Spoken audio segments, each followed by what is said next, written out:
तर बदलापूर बलात्कार प्रकरणी अक्षय शिंदेवरती दुसरा गुन्हा दाखल करण्यात आलेला आहे। शाळेतील दुसऱ्या पीडित मुलीच्या नातेवाईकांकडून हा दुसरा गुन्हा दाखल करण्यात आलेला आहे। बदलापूरमधील अक्षय शिंदे यानं 2 चिमुकल्यांवरती जे आहे ते अत्याचार केलेला होता आणि त्यानंतर एक गुन्हा दाखल झालेला होता आणि आता दुसऱ्या प्रकरणामध्ये देखील गुन्हा जो आहे तो दाखल करण्यात आलेला आहे। सरकारकडून एक SIT नेमून हा संपूर्ण तपास जो आहे तो आता सध्या केला जातो। बदलापूरमध्ये 2 चिमुकले मुलीवरती अत्याचार करणाऱ्या अक्षय शिंदेवरती आता दुसरा गुन्हा दाखल झाला आहे। मी सध्या उभा आहे बदलापूर पोलीस स्थानकात आणि याच पोलीस स्थानकामध्ये दुसरा गुन्हा जो आहे अक्षय शिंदेवरती दाखल झालेला आहे। SIT प्रमुख आरती सिंग यांच्या अहवालानंतर या ठिकाणी आणि त्याचबरोबर दुसरा पीडित मुलीच्या नातेवाईकाच्या तक्रारीनंतर दुसरी एक वेगळा FIR दाखल केलेला आहे।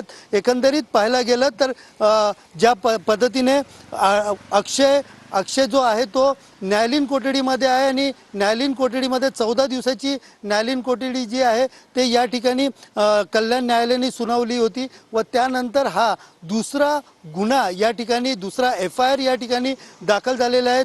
पहिल्या गुन्ह्यात देखील या ठिकाणी चौकशी सुरू आहे। त्याचप्रमाणे दुसऱ्या पीडित मुलीच्या नातेवाईकाकडनं आता दुसरा गुन्हा देखील या ठिकाणी दाखल करून दुसऱ्या गुन्ह्यात देखील आता तपास SITची टीमने सुरू केला आहे। कॅमेरा पर्सन गणेश रहाटेसह सुनील जाधव, TV9 मराठी, बदलापूर।